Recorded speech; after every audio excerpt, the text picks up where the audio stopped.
Okay, so the movement we're going to look at today is our wall squat. The wall squat is a great progressive exercise to some of the free weight squats and some of the loaded squats. It's a great way of setting up your squat pattern by aiding it with a med ball or something that you can roll along your back to keep you supported in your upper position here.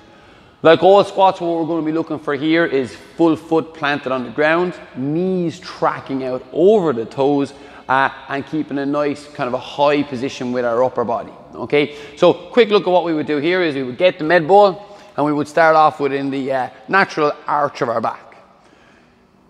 Take a step back then and just have a little bit of slight pressure on the ball. So all we're going to do from there is full feet on the ground, chest up nice and tall. Okay, as we're doing it, descend, crease to the hip, below the knee. And push ourselves back up.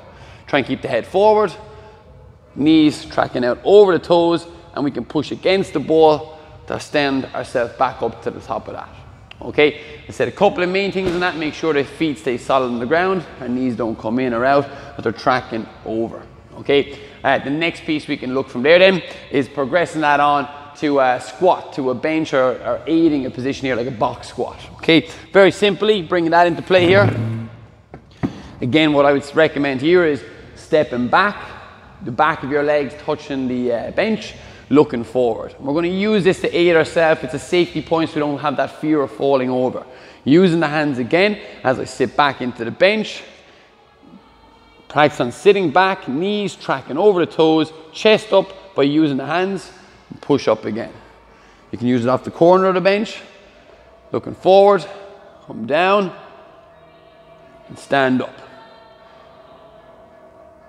Down, knees tracking over, chest up nice and tall, and you can assist yourself by getting back up by pushing your hands back down by your side. Okay, so that's two movements there, our wall squat and our free weight kind of box squat. Okay, give them a go. Really, really good for building up that lower body strength and the quads, the hamstrings and the glutes.